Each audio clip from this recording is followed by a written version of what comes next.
Good evening, friends, fiends, and night owl supremes. Welcome to A Bit Late, where tonight I've got a gem of a fairy tale for you. Well, it's short and sweet. It's the Stonecutter. Might not be what you're expecting, or it might be exactly what you're expecting. I don't know. It's a nice fairy tale to be sure. So do summon your familiars, grab a cup of tea, ensconce yourself in blankets and pillows, turn on your fairy lights, and follow me for tonight's interesting short fairy tale, The Stonecutter. Once upon a time there lived a stonecutter who went every day to a great rock in the side of a big mountain and cut out slabs for gravestones or for houses. He understood very well the kinds of stones wanted for the different purposes, and as he was a careful workman, he had plenty of customers. Good for him. For a long time he was quite happy and contented and asked for nothing better than what he had. Now in the mountain dwelt a spirit which now and then appeared to men and helped them in many ways to become rich and prosperous. The stonecutter, however, had never seen the spirit and only shook his head with an unbelieving air when anyone spoke of it. But time was coming when he learned to change his opinion. Oh boy, here we go. One day the stonecutter carried a gravestone to the house of a rich man and saw there all sorts of beautiful things of which he had never dreamed. Suddenly his daily work seemed to grow harder and heavier, and he said to himself, "Oh, if only I were a rich man, then I could sleep in a bed with silken curtains and golden tassels. How happy I should be." And a voice answered him, "Your wish is heard. A rich man you shall be." At the sound of the voice, the stonecutter looked round, but he could see nobody. He thought it all was in his fancy and picked up his tools and went home, for he did not feel inclined to do any more work that day. Oh, buddy. But when he reached the little house where he lived, he stood with amazement, for instead of his wooden hut was a stately palace filled with splendid furniture. Wow, this spirit went overboard, A++. And most splendid of all was his bed, in every respect like the one he had envied. He was nearly beside himself with joy, and in his new life the old one was soon forgotten.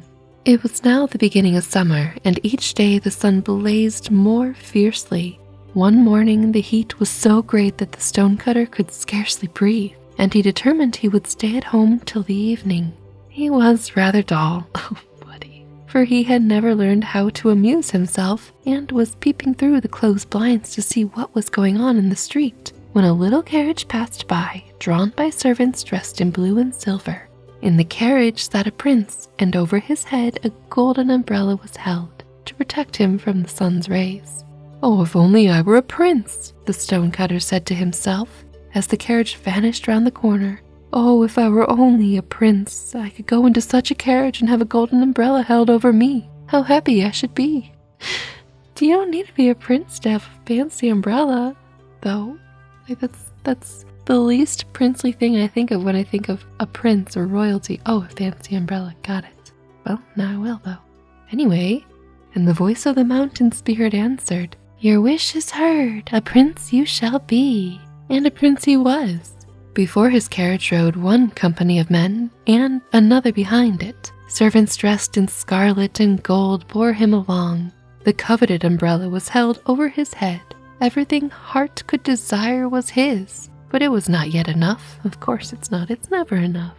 He looked round for still something to wish for, and when he saw that in spite of the water he poured on his grass, the rays of sun scorched it, and that in spite of the umbrella he held over his head each day, his face grew tanner and tanner, he cried in his anger, "The sun is mightier than I. Oh, if only I were the sun."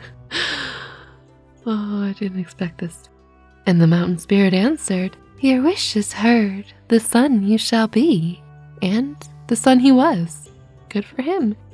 And he felt proud in his power. He shot his beams above and below, on earth and in heaven.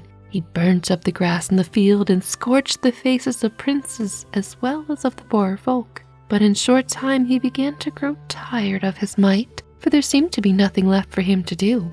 Discontent once more filled his soul, and when a cloud covered his face and hid the earth from him, he cried in his anger, "Does the cloud hold captive my rays, and is it mightier than I? Oh, that I were a cloud and mightier than any.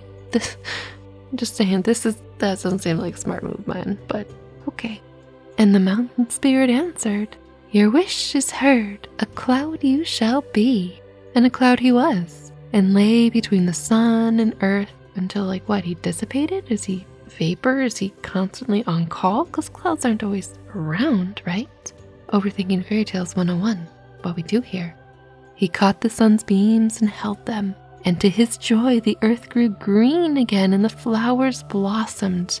That was not enough for him, and for days and weeks he poured forth rain till the rivers overflowed their banks, and the crops of rice stood in water. Towns and villages were destroyed by the power of the rain, and only the great rock on the mountainside remained unmoved. The cloud was amazed at the sight, and in wonder cried, "Is the rock then mightier than I? Oh, if only I were the rock!"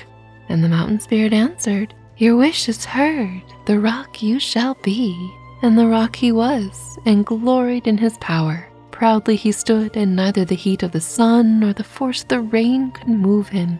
"This is better than all," he said to himself. But one day he heard a strange noise at his feet, and when he looked down to see what it could be, he saw a stonecutter driving tools into his surface. Of course he did.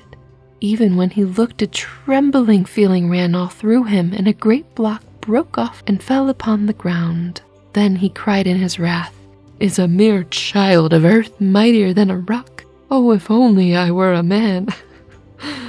And the mountain spirit answered, "Your wish is heard, a man once more you shall be." And a man he was, and in the sweat of his brow he toiled again at his trade of stone cutting. His bed was hard and his food scanty, but he'd never wished those away anyway. But he had learned to be satisfied with it, and did not long to be something or somebody else, and has never asked for things that he had not got or desired to be greater and mightier than other people. He was happy at last, and heard the voice of the mountain spirit no longer. The end of the fairy tale, The Stonecutter. It is nice to be content with things. It's also nice to wish and dream. I do find his course of wishing interesting. It's one thing to just live in a place that's nice. I guess the transition point was being a prince, and then being the sun. Such lofty dreams. But hey, be what you want to be, I guess. But yeah, I hope you enjoyed tonight's fairy tale. It was an interesting one to be sure. But now, off to sleep and dream what you will, or stay a while and enjoy another tale. Whichever you choose, I'll speak to you again, and until then, sweet dreams, my friends. Good night.